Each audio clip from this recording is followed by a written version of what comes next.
Buenas tardes, good evening, welcome back to the YouTube channel of Instituto Cervantes, Manchester and Leeds. My name is Pedro Eusebio. I am the director of the Cultural Centre for Northern England in Manchester and Leeds. Today, I have the pleasure to introduce the conference about the performance of García Lorca's work in the United Kingdom as a part of the 6th edition of the cycle called Hispanglia, the Traces of Spain in the United Kingdom. In this program, we try through different approaches, literature, history, art, to analyze the mutual influence between and the relations between Spain and the United Kingdom. But today, first of all, I would like to give a very special warm welcome to our special guest, María Bastianes, to whom we are very grateful for accepting our invitation to talk about the research in the field of theater and especially about the presence of García Lorca's theater in the United Kingdom, where his plays were performed earlier than many other countries in Europe. And she also will analyze how those works came to the United Kingdom and why these works from García Lorca still fascinate the British audiences. Federico García Lorca, who you might know, most of you, is one of the greatest poets of the 20th century, but also along Valle Inclán, he is one of the great renovators of the theater in the first half of the 20th century. And now I would like to introduce our host, guest host today. María Bastianes is a specialist of the 20th century European and Argentina theater history. She's also a talented research lecturer at the Universidad Complutense in Spain and visiting researcher at the University of Leeds, where she directs the European project Stage UK Spanish Theatre in United Kingdom 1982 to 2019. In the past, Maria has worked at Colby College in the United States and also at the Universidad Carlos III in Madrid. She has also carried out an Aderata research project for the Fondazione Tini in Venezia in Italy. The work of María Bastianes on the staging of the classics includes the co-editing and creation of the collective volume Diálogos en las Tablas, Latest Trends in the Staging of Spanish Classical Theatre, her book Escénica de la Celestina en España, 1909-2019, and her upcoming monograph on the history of the staging of La Celestina in Italy, performing Celestina on the Italian stage from Mussolini to the Piccolo Teatro di Milano. I will now pass the floor to Maria, but before I do so, I would like to remind our audience that there will be 15 minutes for questions and answers at the end of the conference. So please write your comments and questions in the chat, and then I put them to Maria. Muchísimas gracias. I am sure you will enjoy this fantastic lecture. María. Thank you very much, Pedro, for the presentation, and thank you to the Cervantes for inviting me to this series of lectures, Hispanglia.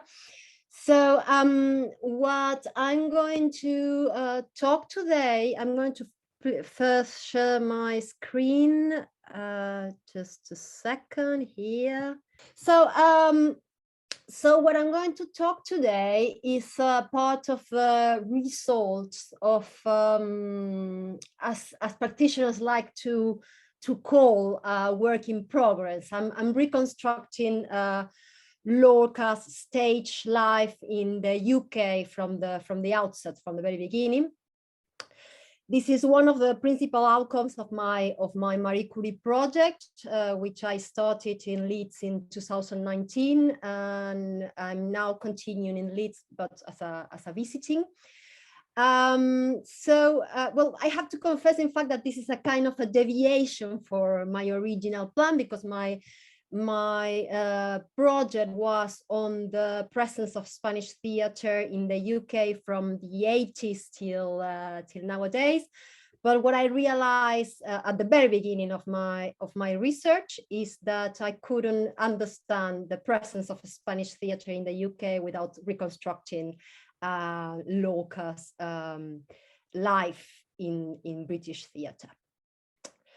So the good thing is now I'm currently working with groups of graduate and postgraduate students in Leeds. We are building a database with all the productions we were able to trace from 1938, which is the first production I was able to trace in Britain, till the current days.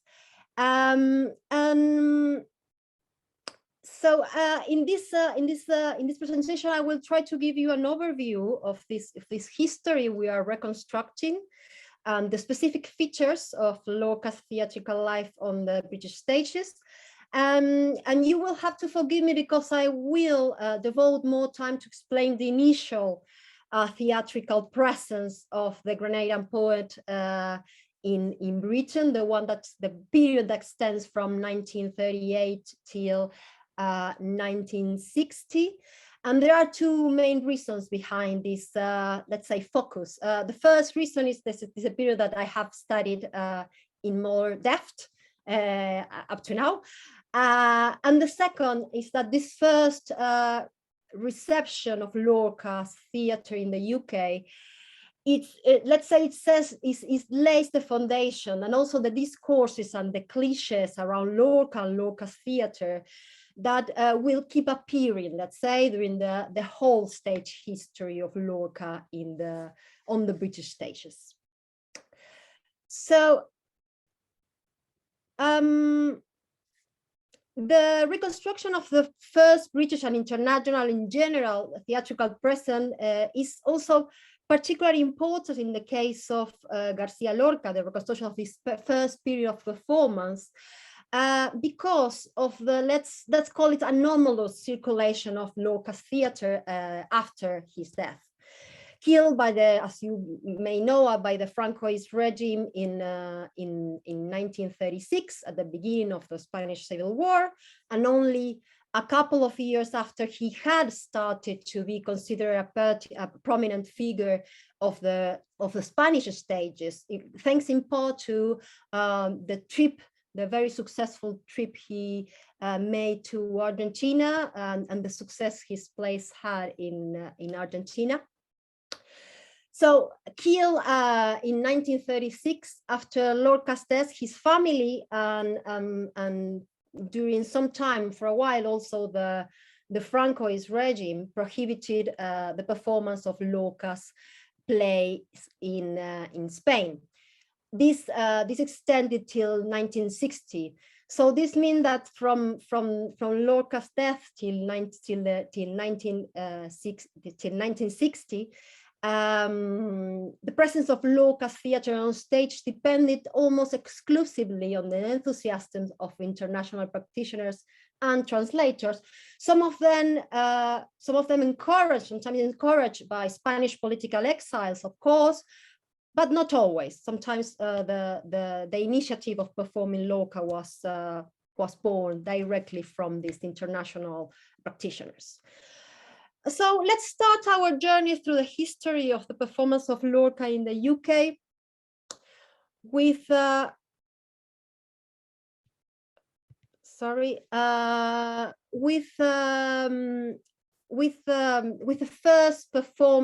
first announcement of a performance of Lorca I was able to trace, that dates from 1937. The first performance date from 1938, as I said. This means that in Britain was probably the second place in Europe, outside Spain, of course, where Lorca theatre was first stage. In Europe, as I said, because obviously in America it has a previous stage life. So according to the literature on the period, on the topic today, the very first performance of Lorca's theater in Europe is French. It's a production by the company Le Rideau in Paris in June 1938, and this at the moment is according to the data that we have, is the first ever performance of Lorca's theater in Europe. So if I don't find other data that supports changes, probably Britain was the second place where the theater of Lorca was seen on stage in Europe. So we can ask ourselves how and why Lorca's theatre arrived so early to UK stages. So let's start saying that the interwar years coincide with a period of British interest in European culture, a tendency that encompassed Spanish theatres, thanks to the effort of Granville Baker, and it was possible to see, for instance, plays by the Quintero brothers and Martinez Sierra that were introduced, albeit briefly, to a quite enthusiastic British audience. There you have a program of like you can see in the image, a program of a performance, a production of Martinez Sierra, The Kingdom of God, by the Old Vic dramatic students. It dates from 1934. No, it was staged at the Old Vic. And with some isolated exception, for example, the 1912 performance of Benavente, The Bias of the World, it was the first time in centuries, it's the so-called golden age period of the 16th and 17th centuries, that Britain pay attention, however limited, to contemporary Spanish theatre. Although praised for its airy and sentimental idealism, in contrast to the immoral work of some North European authors such as Strindberg or Ibsen, the plays of the Álvarez Quintero brothers and Martinez Sierra were seen as realistically depicting a radically different national milieu, characters and costume. It was this exotic, let's say, otherness that made Spanish plays attractive in the first place. But this was a double-edged sword. Once the curiosity of audiences subside, they were quickly forgotten. So radical difference also underpinned much of the reception of Lorca in this first period, but the Grenadian poet was unique among Spanish playwrights introduced in this period, in that he would go on to enjoy a long and almost uninterrupted life in British stages. Why? Well, my hypothesis is that the arrival of Lorca in the UK, the arrival of the theatre of Lorca on the UK stages provide a good match with two trends of the British avant-garde theatre movement, the poetic and the political. Both were defined by defying let's say, the prevailing diluted naturalism of the commercial theatre of the time, these political and poetic trends. Although Lorca was initially known in Britain as a poet, the first mention of his work as a playwright can be traced back to the late 1920s. In August 1928, the Madrid correspondent from the Times calls for the creation of a national theatre in Spain. There was a long-running debate also about the needs. There was a long-running debate also about the need of one in the UK. And among the new names and trends, Spanish drama includes Lorca in the list of contemporary playwrights who handled verse. If poetic drama was claiming greater prominence in Spain, it was also a flourishing genre in the UK and in Ireland. The cultural history of both countries, as you well know, is culturally, let's say, and not always easily, of course, intertwined. So this poetic drama was popular in the period thanks to the theatrical experiment of many established poets such as Yeats, Eliot, Auden, and later on also Spender and Macnish. But it was Lorca's murder in 1936 that finally propelled Lorca's plays onto British stages. killed at the very beginning of the Spanish Civil War by the Francoist regime, as we have said, García Lorca became, to borrow a phrase from Ian Gibson, almost overnight a Republican martyr and a symbol of the Spanish Civil War and the fight against fascism.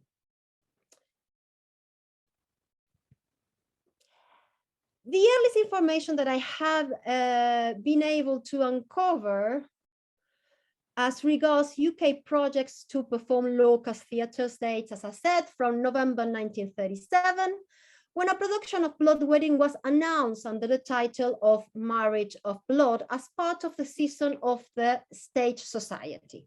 Founded in 1899, the aim of the Stage Society, the oldest and longest surviving of the Sunday theatre clubs and the first to produce, for instance, Bernard Shaw's early plays, was to introduce a select audience to a range of European dramatists and unlicensed works. And if you see in the image, you can see in the list of the authors and plays that the Stage Society claimed to have performed for the first time. You can find, for instance, Chekhov's Uncle Vanya, or the Cherry Orchard, or Pirandello's 6 characters in the Search of an Author, or, for instance, Strindberg's Creditors. I mark some of these plays with a dot next to it for you to pay attention to them. So initially it intended to be part of the 1937-1938 season. So technically, as we said, like it was announced in 1937, it could have been the very first play produced performed in Europe, outside Spain. So initially intended to be part of the 1937-1938 season. Sorry, I'm having a problem here with that. Yeah.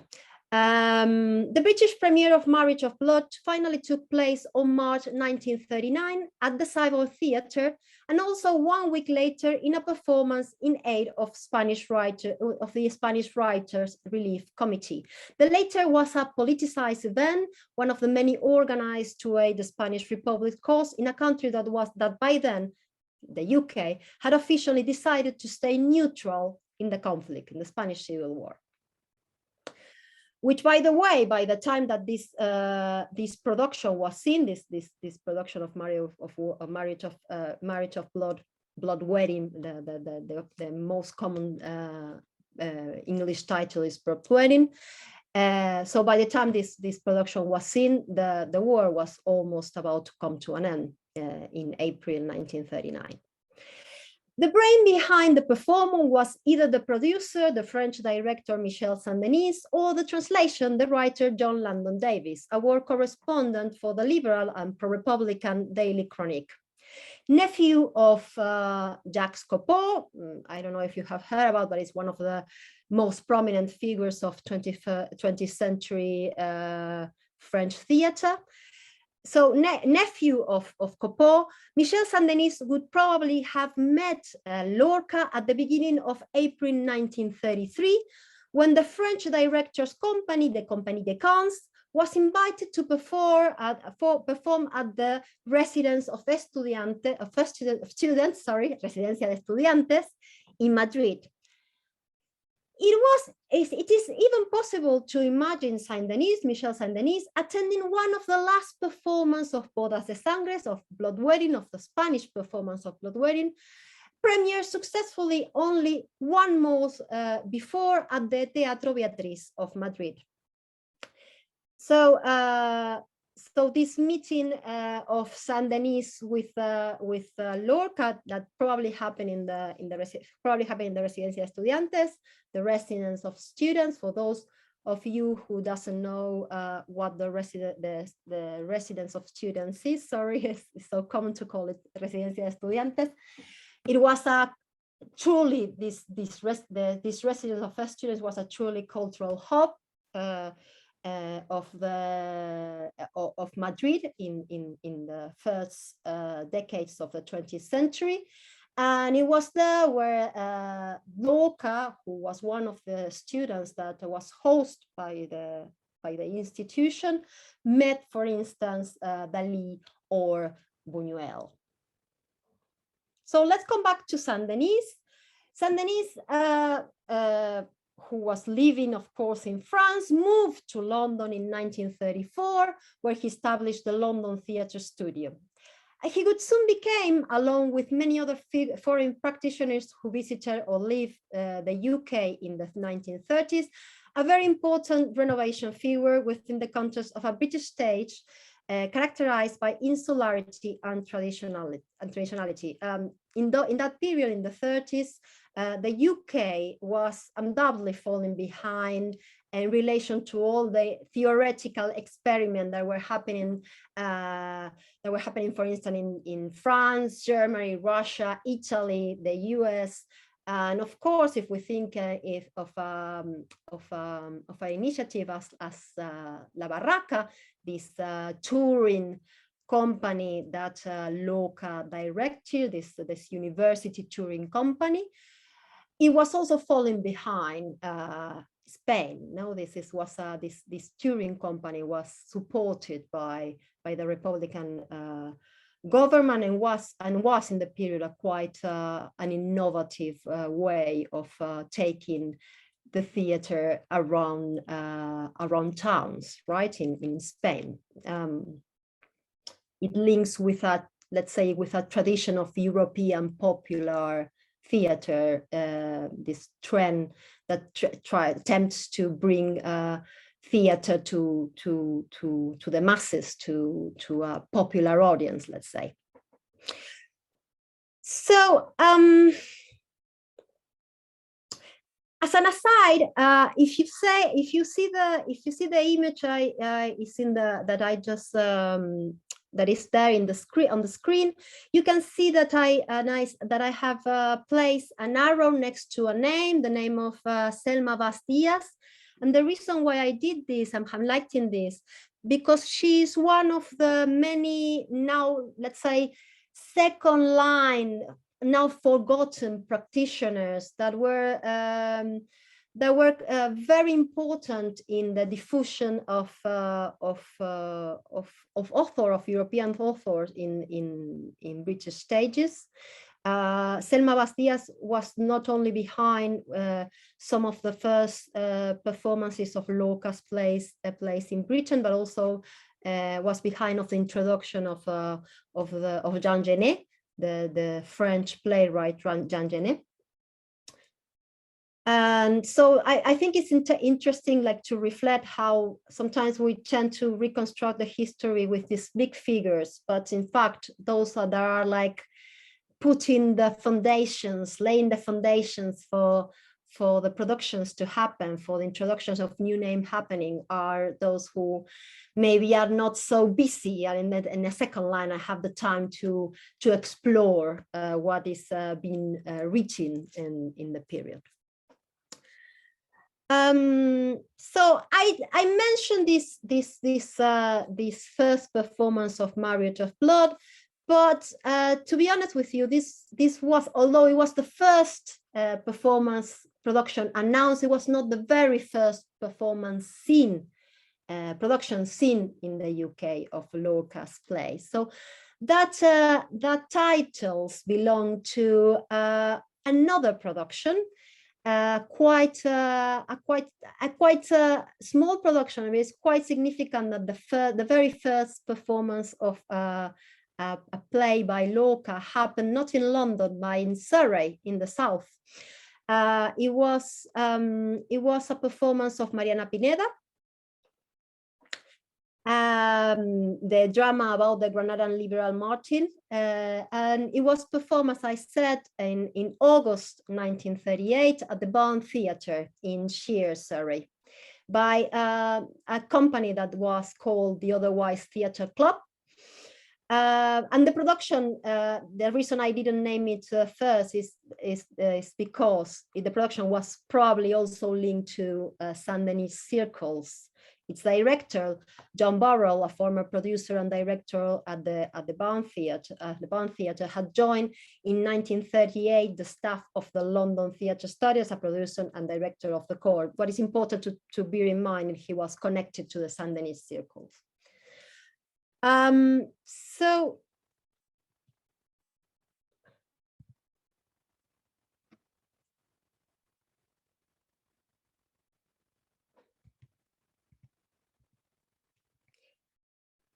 what is perhaps more interesting details about this Mariana Pineda's production made in Sheer is that it was the second professional experience on stage of one of the most celebrated students of the London Theatre Studio, Peter Ustinov. For those who don't recall, the great British actor, he's the one that played Nero in the 1951 film Quo Vadis. And Ustinov left in his memoirs a far from flattering testimony about the experience of preparing his role of Pedrosa in Mariana Pineda. So this is what Ustinov said. John Burrell, the director, brought us some books to look at with pictures of rows of sullen gypsies sitting outside their caves in Granada, and of crowds of functionaries, a priest and a surgeon or two, all jockeying for position in the photograph of a newly expired torero. Far from opening any doors for us, these bits of evidence only served to make Spanish folklore even more hermetic, and I launched myself into a text of which I understood not a single motivation, not a single image. Perhaps for the quality of the translation, perhaps for this need to approach the text from a realistic, romanticized Spanish perspective, the quote exposes how Lorca was difficult for the practitioners involved in these first productions, but not only for the practitioners. The first reception of Lorca theatre was also complex and not free from misunderstandings among British critics, as is revealed in the contradictory expectation expressed in publicity and press responses about, again, Sandinist 1939 production of Marriage of Blood. Okay, these were these two first productions I'm talking: Marriage of Blood 1938, Mariana Pineda 1939, sorry, Mariana Pineda 1938. A few days before the premiere, the Times advertised the show, stating that Lorca, and I quote, had, as a member of a theatrical touring company, is talking about La Barraca, gained a wide knowledge of the costume, traditional songs, and poetry of his countrymen. And thus, in the Marriage of Blood, Blood Wedding, there is not one word which could not be spoken or sung by Andalusian peasants. So discourses of these kinds were a re-elaboration of the perception of Lorca as the voice of the folk, the poet of the Andalusian Spanish people, and irrecoverably linked to this image, the gypsy poet. It was a heuristic lens that had proliferated following the success of Romancero Gitano and troubled the poet during his lifetime.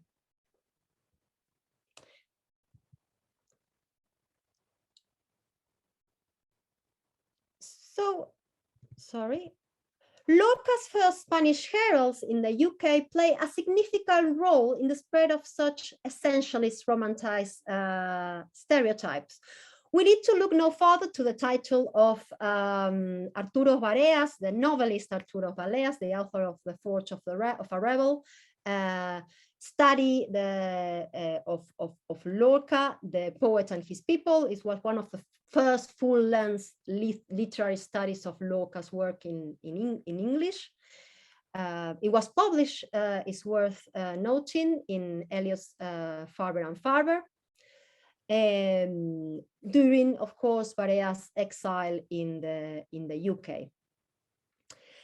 And we can think that there is a strategic move behind this idea of Barea, of putting this title to this first literary study of Lorca's work, because of course, if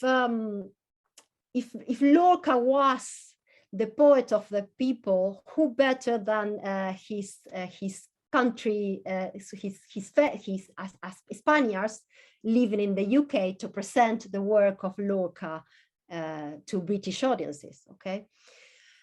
So returning to Saint-Denis, Marriage of Blood, a couple of days after the announcement of the productions, The Time published a review that shows how much preconceptions of Lorca's work confused the critics, especially the rhetoric of Baroque concise, of the third act of Blood Wedding. For those who recall a bit of about Blood Wedding, in the third act, Lorca changed, let's say, the more realistic style he's using in the first two acts, and approach a more, let's say, symbolistic style. So the critic says that this rhetoric of Baroque consites of the third act was unlikely in the tongue of those Andalusian peasants that Lorca was said to give voice. For the troubled mind of the reviewer, the final solution was to place Lorca as part of an outdated and hyperbolic Spanish tradition, stubbornly anchored in its different golden age. And I'm quoting here, "It is obvious that the play has to be acted at full stretch of emotions without a hesitation or compromise, and as much in the grand manner as if it were a tragedy by Calderon."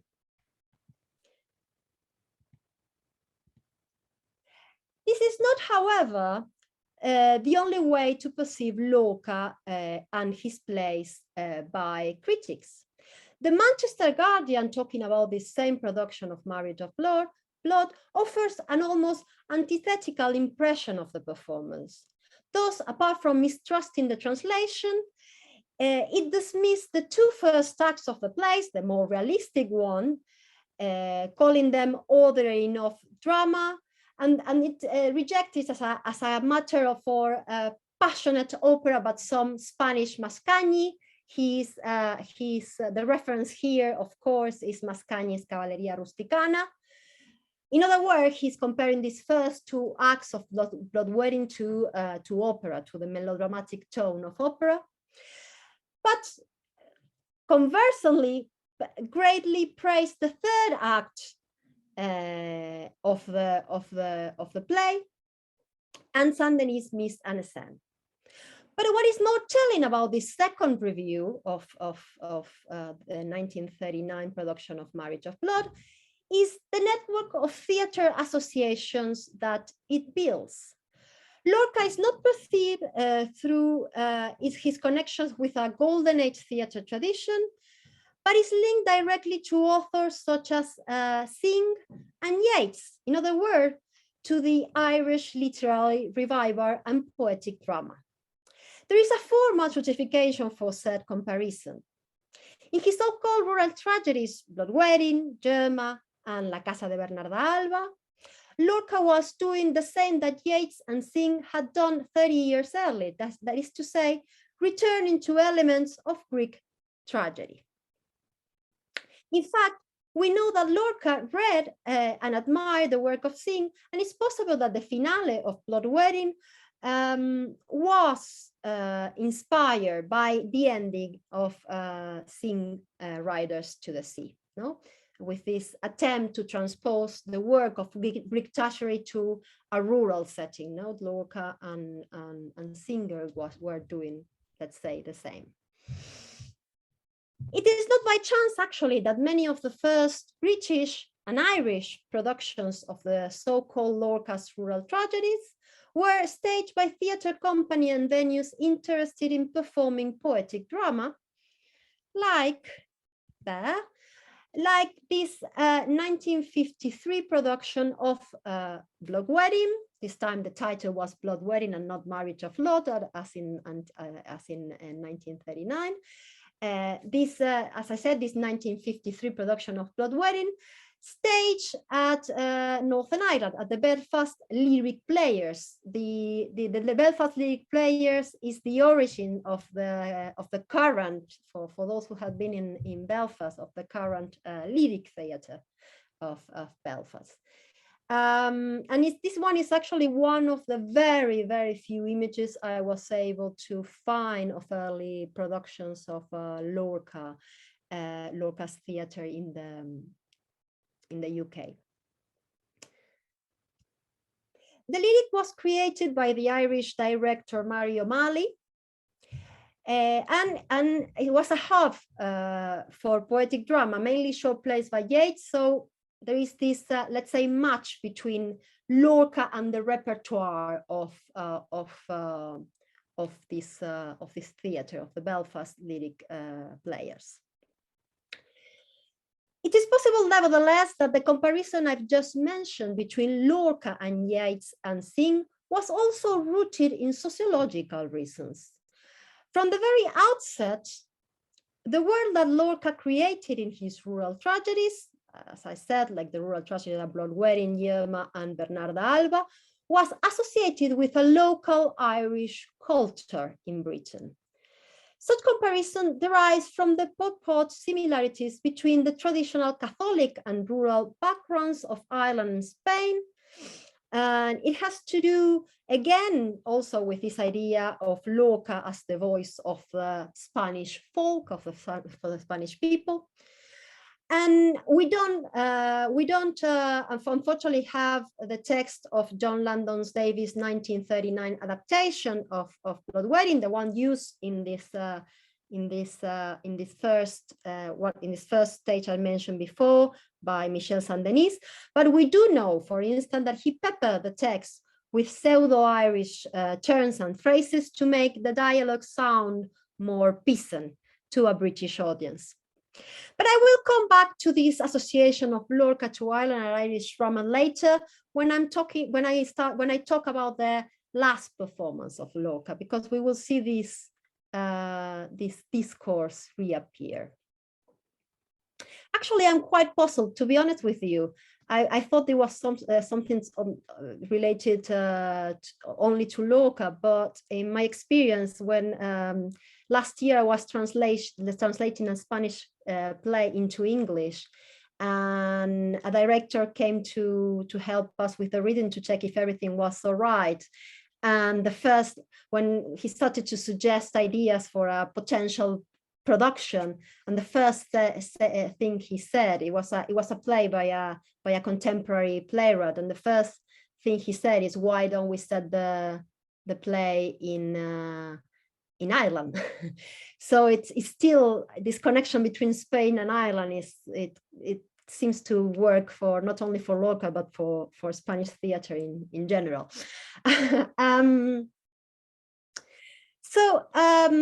So let's come back to this first period of performance of Lorca. Sorry about the interruption. So I don't have time here to talk about the almost 40. I was able to trace almost 40 performances of Lorca's plays in Britain from 1938 to 1960. In this first period, but I don't have time to talk about all of them. Let me just say that they are extremely interesting, not for their size. They are, in general, they are small productions that can be seen only for a few days. There are exceptions. I will talk about that in a bit. So they are interesting not because of their size of the time that they are on stage, but for the connections they created among practitioners working not only in Britain, but also, as we have said, we have seen a little bit with the case of Michel Saint-Denis, also in other European countries and the United States. The network is what is most fascinating about this quite a big number of first productions of Lorca's plays in the UK. I would like, nevertheless, to refer to a last example from this period this example belongs clearly to the second trend I mentioned at the beginning, the trend that has to do with political theater. I'm talking about the first production to be seen after the after the Second World War. Is the 1945 production of The Love of Don Perlimplín for Belisa in His Garden, staged by the director John Littlewood, with one of the companies that constitute a turning point in the British theatre history, and is the Theatre Workshop, one of the most quoted companies when we talk about the history of British theatre. And contrary to what I've just said about the first productions of Lorca theatre in the UK, in this case, once premiere, the production of The Love of Don Perlimplín stay in the repertoire of the Theatre Workshop for several years. Although a performance of Blood Wedding figure in latest Frustrated Plans by the Theatre Workshop, the initial play that the Theatre Workshop selected, The Love of Don Perlimplín, is quite unusual on stages. It's a farcical show play, rarely staged, as I said, in Spain or abroad, and the election of the Theatre Workshop of this play needs to be understood in relation to the companies to the Theatre Workshop remit. Having emerged from the worker theatre movement and from the vibrant theatrical life of working class cultures of the 20s and 30s in Britain, Joan Littlewood and her Theatre Workshop look for the creation of a popular theatre for the masses. Thus, comedy and popular genres become common tools to attract this kind of audiences. It is not by chance that the company debut production was a performance of James Henry Miller's, later to be known as Ewan MacColl. For those who know a little bit about folk, the current of folk music in Britain is one of the big names, Ewan MacColl. It is not by chance that the company's debut production was a performance of Ewan MacColl pre-war adaptation of Molière, The Flying Doctor, an author that would soon become a company favorite, and also a play, as you will know, full of humor. By the way, one thing we have to bear in mind is that during Lorca's life, The Love of Don Perlimplín was also a problematic place to be seen in Spain on stage. Let's recall it was banned. It was banned in February 1929 after the opening night in Madrid by the Primo de Rivera regime. So here you have the program of this 1945 performance of The Love of Don Perlimplín by the Theatre Workshop. And what is interesting about this program, I don't know you are able to read, is how it depicts the play.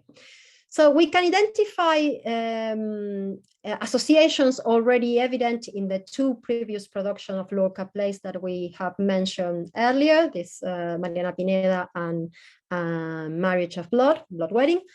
Such as the political value of the great I'm quoting, the great contemporary dramatists executed by the fascists, Lorca's deep love and understanding of the Spanish people's artistic tradition, and his connection also with a golden age theater tradition. No, I'm quoting here. You can read it there. His fellow poets class him as the greatest poet since Góngora and the greatest dramatist Spain has produced since Lope de Vega. Nevertheless, these two later association, the understanding of Spanish people and the connection to a golden age tradition, were perceived by the theater workshop in a very different manner. Not as signs of Spanish cultural and theatrical backwardness or otherness, but as springboard for possible theatrical renovation.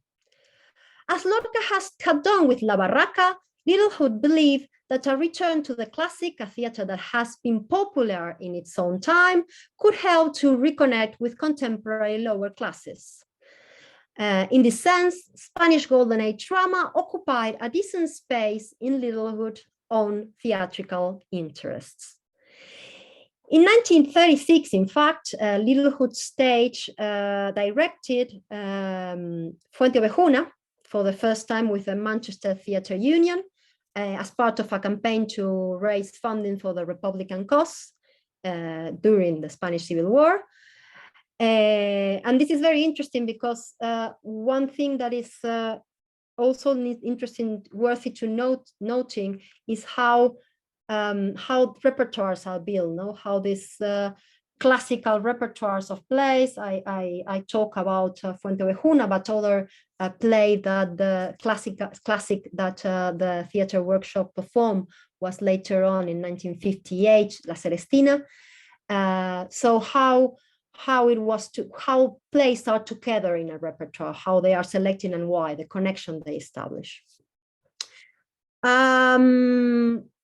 So as I said, like Fuenteovejuna in 1937 and La Celestina in 1958, which is also a quite heavily charged political classic. I don't have the opportunity now to explain why La Celestina is a politically charged classic, but we can discuss this at the end of the presentation. Although it had a much longer stage life than the two previous productions of Lorca's plays, the reception of The Love of Don Perlimplín was not always positive, but this time for very different reasons. As Ewan McCall recalls in his autobiography, the sexual overtones of the play often scandalized the bourgeois audience in its premiere in Kendal, and 4 years later, when the play was performed in the Library Theatre in Manchester, Joan Littlewood complained about the negative puritanical review of the Manchester Guardian in a sour letter to the editor that you can, that I'm quoting, I'm taking an expert from that letter here. So Lorca's plays deal with the terrible barrier between the sexes which existed in his country and is perhaps not unknown here, with this underlying meaning that British cultures like so much. We must risk this unpleasantness if our culture is not to atrophy. So the staging of Lorca's Don Perlimplín was not only quite disturbing during Primo de Rivera time, but also during the 1940s in Britain. And one thing I think is interesting also to worthy noting is that look at the date, is 1949, is the year in which the very famous book of the French philosopher Simone de Beauvoir, The Second Sex, was published, and we must not forget that The Second Sex is usually quoted as the beginning of the so-called second wave of feminism, with this emphasis in female sexuality. From the mid-50s or from the mid-50s on, place would be new place would be staged. New Lorca's place would be staged. So not only Blood Wedding and Mariana Pineda, we will see new places arriving. Sorry, in the first period till the mid-50s, we have Mariana Pineda, Blood Wedding, and the House of Bernarda Alba. From the mid-50s on, we have new plays such as Doña Rosita as Yerma, and some of the first plays performed in Britain would disappear. For instance, Mariana Pineda and The Love of Berlin Blin did not make a return to the British stages, to the British theatre until the 90s. And of course, the House of Bernarda Alba, which arrived in Britain in the 1940s, with Jacques Mon's French production, which turned London. I don't know what happened.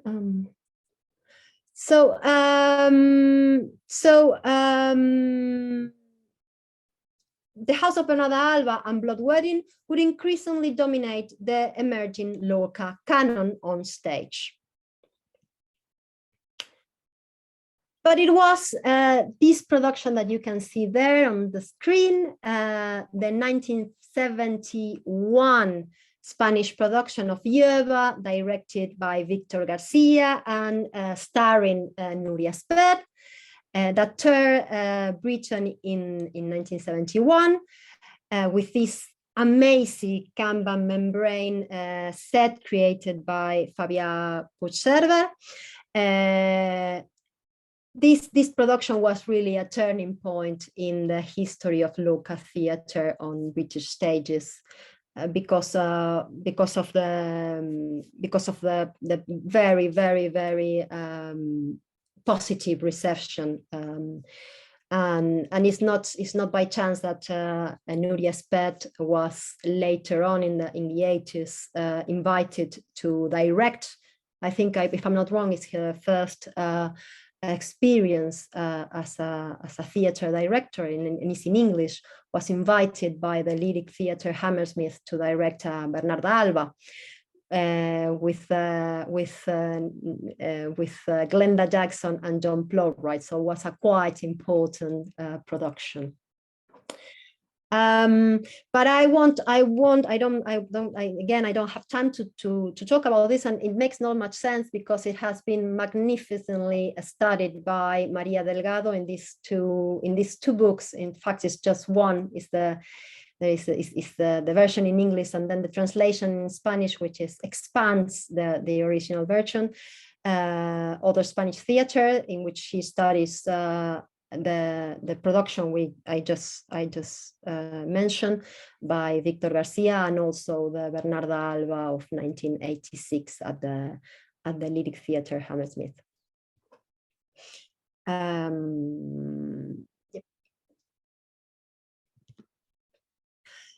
So now, what time is it? Yeah, I don't want to finish now. I would like to finish with the very last period of Lorca's plays performed in the UK.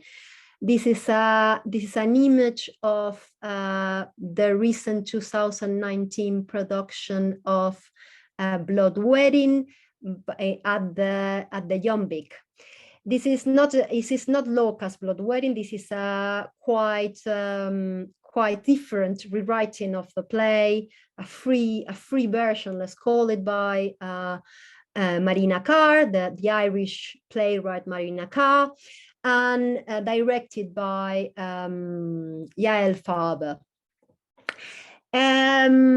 So what is interesting about this production, as you might perceive in this image, is that once again we are faced to two things, to two discourses that were at the very beginning of this history of productions of Lorca's in the UK. First, the version, Marina Carr's version, is the protagonist of Marina Carr's version is comes from a lineage of mischievous and unruly gypsy women. So again, this comparison with the gypsy world it appears again in the stagings of Lorca. But what is more surprising perhaps is the appearance of the connections between Spain and Ireland, a connection that is based here not only on a presumably common oppressive Catholic and rural background, but also and especially in the shared problematic colonial pasts, as we can see in this quote. The repression of the individual by sorry, I'm not able to. The repression of the individual by the long arms of the church and state is one obvious point of cohesion, but also both Spain and Ireland have endured the annihilation of identity and the psychic wound of colonization. Spain by the reconquest of the land from the Moors, Ireland by many invasions culminating with the English. And I just want to emphasize that it was performed not in Ireland, it was performed in London at the Yombik.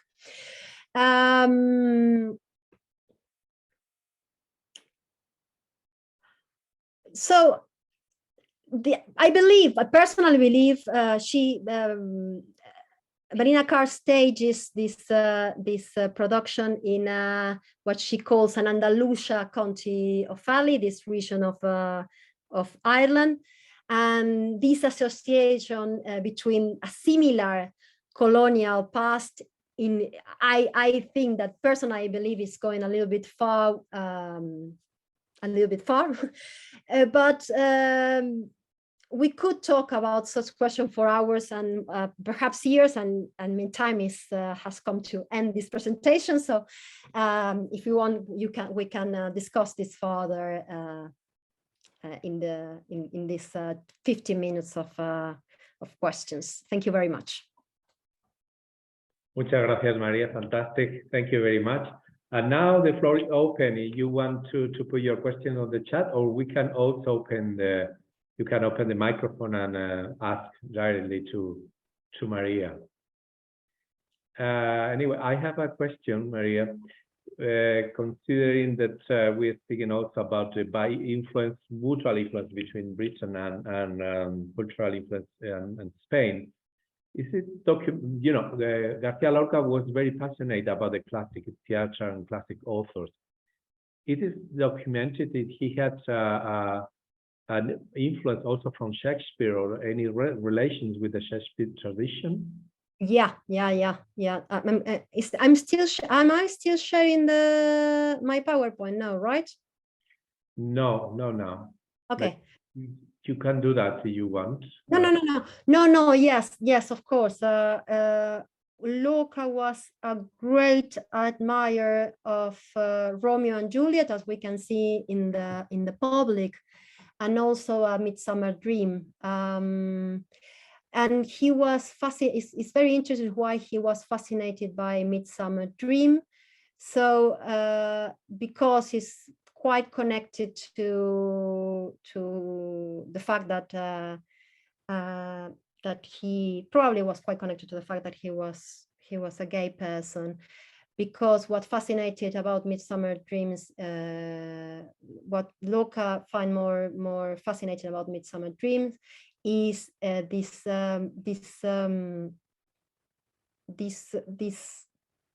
how would you say it? The fact that you can, when you fall in love, you don't choose who is the recipient of your love. You just fall in love. You can manage, you can help falling in love. So as Titania falls in love with a donkey in the play,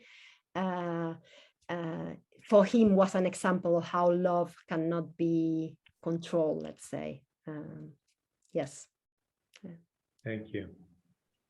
Any questions or comments about this presentation? So the audience is a bit shy tonight. If there are a lot of, I know there's a lot of information. I just quoted, so sometimes it's difficult. If it was difficult to follow something, and you want to do it was very clear because it was following the different moments of when Lorca's work were brought to the United Kingdom and the different meanings and how it was approached also from the British audience. I also have another question.